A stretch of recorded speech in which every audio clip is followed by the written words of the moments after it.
Hello नमस्कार छात्रों। मैं उपेंद्र कुमार,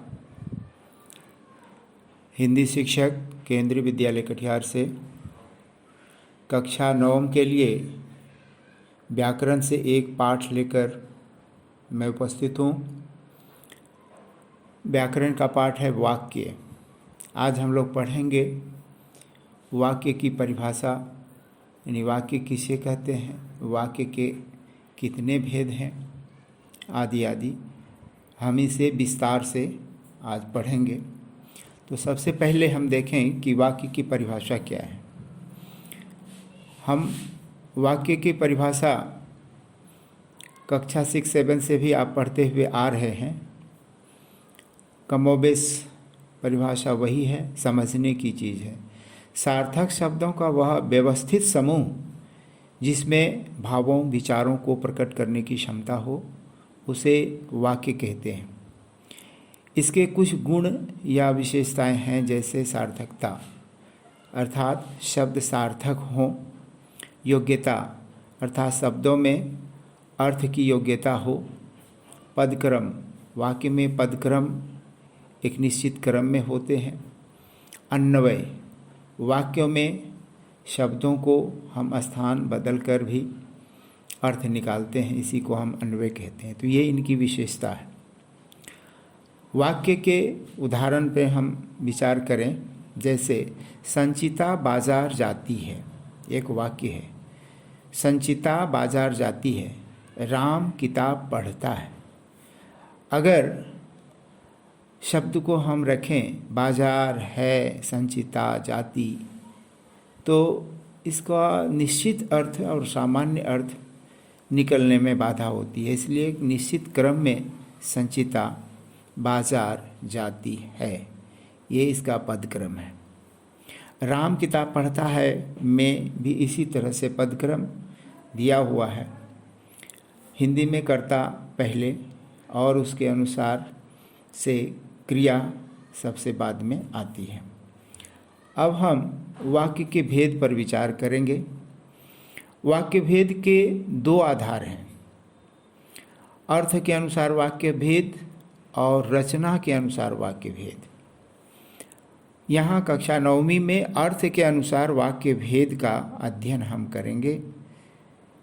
तो अर्थ के अनुसार वाक्य के 8 भेद हैं। अर्थ के अनुसार वाक्य के कितने भेद हैं? 8 भेद हैं। उदाहरण के स्वरूप लिखा हुआ है 8 भेद के नाम। पहला है विधानवाचक वाक्य, दूसरा निषेधवाचक वाक्य, तीसरा प्रश्नवाचक वाक्य, चौथा आज्ञावाचक वाक्य, पांचवा इच्छावाचक वाक्य, छठा संकेतवाचक वाक्य, सातवां संदेहवाचक वाक्य, आठवां विस्मयादि बोधक वाक्य। अब इन सारे वाक्यों को हम विस्तार से, प्रत्येक भेद को विस्तार से समझेंगे। पहला है विधानवाचक वाक्य। तो हम समझ लें कि जिस वाक्य से कार्य होने की निश्चित सूचना मिलती है, अर्थात वाक्य में कही गई बात को यथावत स्वीकार की जाती है, उसे हम विधानवाचक वाक्य कहते हैं। जैसे प्रभात प्रतिदिन विद्यालय जाता है, ये वाक्य कहा गया, इसमें अस्वीकारने वाली कोई बात नहीं है। हर लोग इस वाक्य को तुरंत स्वीकार लेते हैं। 4 दिन से लगातार वर्षा हो रही है, ये भी विधानवाचक वाक्य के उदाहरण है। इसमें जो कथन आया उसमें अस्वीकारने वाली कोई बात नहीं है, इसीलिए कहा गया वाक्य में कही गई बात को यथावत स्वीकार की जाती है। इसलिए ये विधानवाचक के 2 उदाहरण हैं। अगला है निषेधवाचक वाक्य। जिस वाक्य से काम न करने या काम न होने का भाव प्रकट हो, उसे हम निषेधवाचक वाक्य कहेंगे। उदाहरण के लिए, जैसे प्रभात प्रतिदिन विद्यालय नहीं जाता है, इसमें निषेध आ गया, नकारात्मकता आ गई, इंग्लिश में नेगेटिव कहते हैं। पुनः दूसरा वाक्य देखिए, 4 दिनों से वर्षा नहीं हो रही है, नेगेटिव नहीं, तो ये निषेधवाचक के लक्षण हैं। अगला है प्रश्नवाचक वाक्य। प्रश्नवाचक वाक्य जिसमें प्रश्न सूचक शब्द आएंगे और जिस वाक्य के माध्यम से कुछ पूछा जाता है तथा जिसके मूल में प्रश्न रहता है उसे हम प्रश्नवाचक वाक्य कहते हैं। जैसे राम क्या करता है, प्रश्नवाचक शब्द क्या आ गया, इसलिए प्रश्नवाचक वाक्य है। वह काम क्यों नहीं करता है, यहाँ भी क्यों शब्द आ गया, इसलिए ये प्रश्नवाचक वाक्य हुए। अब है आज्ञावाचक वाक्य।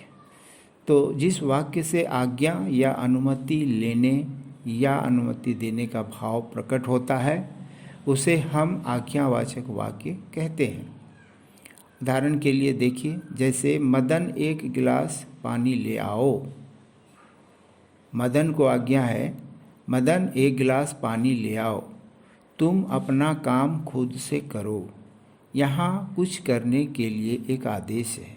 ये आदेश का भाव जहाँ प्रकट हो रहा है उसी को हम आज्ञावाचक वाक्य कहेंगे। अगला है इच्छावाचक वाक्य। जिस वाक्य से कर्ता की आकांक्षा, इच्छा या कामना के भाव प्रकट हों उसे हम इच्छावाचक वाक्य कहते हैं। उदाहरण के लिए देखिए, आपकी यात्रा मंगलमय हो, आपको नववर्ष की हार्दिक बधाई। यहाँ देखिए, यात्रा के लिए शुभकामना दी गई, इच्छा प्रकट की गई, अच्छी भावना प्रकट की गई है, इसीलिए इच्छा प्रकट है यहाँ वाक्य में, इच्छावाचक वाक्य। नववर्ष की बधाई के लिए नया वर्ष मंगलमय हो, शुभ हो, ये भी कामना है, इसीलिए ऐसे वाक्यों को हम इच्छावाचक वाक्य कहेंगे। अगला है संदेहवाचक वाक्य। जिस वाक्य में काम पूरा होने में संदेह होने का भाव प्रकट हो उसे हम संदेहवाचक वाक्य कहते हैं। जैसे शायद इस वर्ष कोरोना समाप्त हो जाए, काव्या चित्र में रंग भर चुकी होगी। यहाँ दोनों वाक्यों को हम देखें तो शायद संदेह प्रकट किया होता है, शायद शब्द का इस्तेमाल होता है संभवतः प्रत्येक संदेहवाचक वाक्य में, किसी में नहीं भी होता है, लेकिन वाक्य की बनावट ऐसी होती है कि संदेह का पता चलता, अर्थात काम पूरा होने में संदेह है। जैसे शायद इस वर्ष कोरोना समाप्त हो जाए, अर्थात नहीं भी हो सकता है, समाप्त हो भी सकता है, ये संभावना है। काव्या चित्र में रंग भर चुकी होगी, नहीं भी भरी होगी या भर चुकी होगी, संभावना है, इसलिए यह संदेह बना हुआ है मन में, इसलिए ऐसे वाक्यों को संदेहवाचक वाक्य कहते हैं। अगला है संकेतवाचक वाक्य। जिस वाक्य में एक क्रिया का होना दूसरी क्रिया के होने पर निर्भर करे उसे हम संकेतवाचक वाक्य कहते हैं। इन वाक्यों के शुरू में अगर शब्द है या यदि, ये भी शब्द लगे होते हैं। जैसे वह उदाहरण देखिए, यदि पहले से परिश्रम करते तो सफल हो जाते। यहाँ यदि से प्रारंभ है, एक संकेत है कि एक काम यदि होता तो दूसरा काम होता, यानी पहले परिश्रम करते तो सफल होते। पुनः दूसरा वाक्य देखिए, अगर तुम मेरी बात मान लेते तो अच्छा होता। यहाँ देखिए, अगर से प्रारंभ है वाक्य, और एक बात है मेरी बात मानना और दूसरी बात है अच्छा होना, परिणाम का अच्छा होना।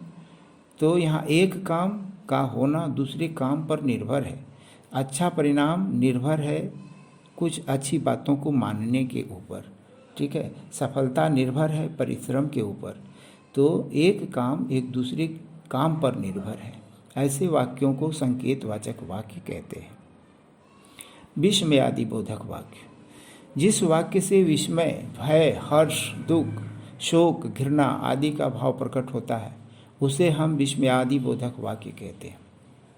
उदाहरण के लिए देखिए, आहा यह पहाड़ी दृश्य कितना सुंदर है, हाय चोरों ने सारा घर साफ कर दिया। दोनों उदाहरण पर विचार कीजिए।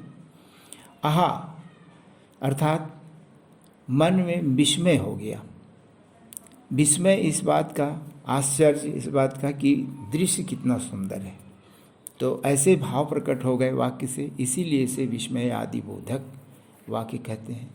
चोरों ने साफ कर लिया, घर से सारा सामान ले लिया। यहाँ हाय यानी दुख प्रकट किया जा रहा है। तो इसके माध्यम से हम विस्मय आदि बोधक वाक्य समझ सकते हैं कि इसी प्रकार से विस्मय आदि बोधक वाक्य होता है। अब हम पाठ को पूर्णतः समझने के बाद अभ्यास के लिए कुछ प्रश्नों को देखना चाहते हैं, और प्रश्न को अगर हम कर लेते हैं, अच्छी तरह समझ लेते हैं, तो फिर समझेंगे कि पाठ को हमने पूरी तरह समझ लिया है। यहाँ प्रश्न दिया गया है कि वाक्य पहचान कर वाक्य के भेद के नाम लिखना है। पहला वाक्य है, यदि मैं कहता तो सुमन पत्र लिखती। एक काम दूसरे काम पर निर्भरता है। यदि मैं कहता, शब्द यदि भी लगा हुआ है, तो ऐसे वाक्य को हम संकेतवाचक वाक्य कहेंगे। अगला वाक्य है, संभवतः तुमने भी पत्र लिखा हो। संभावना है, लिखा हो, संभवतः, तो ये है कौन सा वाक्य? संभवतः तुमने भी पत्र लिखा हो, संदेहवाचक। ठीक है। अगला वाक्य देखिए, मेरी इच्छा है कि तुम अच्छा काम करो। यहाँ इच्छा है, कामना है तुम्हारे लिए अच्छे काम करने की, तो ये इच्छावाचक वाक्य है। अगला है, तुम एक कॉपी ले आओ। कुछ काम करने का आदेश, ये है आज्ञावाचक वाक्य। अगला वाक्य, अरे मोहन तुम इतना अच्छा लिखते हो। अब यहाँ देखिए वाक्य में किस तरह का भाव है, आश्चर्य का भाव है, विस्मय का भाव है कि मोहन इतना अच्छा लिखता है। तो ऐसे वाक्यों को हम विस्मय आदि बोधक वाक्य कहेंगे। अगला वाक्य पर विचार करें, महेश तुम पढ़ नहीं रहे हो। अब महेश काम नहीं कर रहा है, काम होने या नहीं होने का भाव जिसमें आता है वह निषेधवाचक वाक्य होता है। तो महेश तुम पत्र पढ़ नहीं रहे हो, ये निषेधवाचक वाक्य हुआ। हम लोग प्रतिदिन खेलते हैं। हम लोग प्रतिदिन खेलते हैं, इस वाक्य को कहने के बाद ऐसा लग रहा है कि कथन के विपरीत में अस्वीकारने जैसी कोई चीज़ नहीं है, अर्थात स्वीकारना ही है कि हम लोग प्रतिदिन खेलते हैं। तो विधानवाचक वाक्य है। अगला है, क्या तुम एक फूल ला सकते हो। क्या तुम एक फूल ला सकते हो, अर्थात प्रश्न है। वाक्य में प्रश्नवाचक शब्द भी है, इसीलिए इसको प्रश्नवाचक वाक्य कहेंगे। अगला है, आज वर्षा नहीं होगी। यहाँ भी नकारात्मक अर्थात नहीं शब्द लगा हुआ है, इसीलिए निषेधवाचक वाक्य है। अगला वाक्य है, भगवान तुम्हें सफलता दे, अर्थात किसी की सफलता के लिए इच्छा व्यक्त की गई है, इसलिए ये इच्छावाचक वाक्य है। इस प्रकार से हमने अभ्यास के तौर पर 10 वाक्यों पर विचार किया, और ये वाक्य की परिभाषा से लेकर उसके भेद और पहचान भी हम समझ चुके हैं। तो हम चाहते हैं कि छात्रों, अब आप लोग 8 प्रकार के वाक्य लिख सकते हैं, और इसीलिए 8 प्रकार के वाक्य लिखकर अभ्यास करेंगे। अगले वाक्य भाग 2 में हम लोग सीखेंगे कि किस प्रकार विधानवाचक से निषेधवाचक, प्रश्नवाचक, आज्ञावाचक वाक्य बना सकते हैं। इसे देखेंगे। धन्यवाद।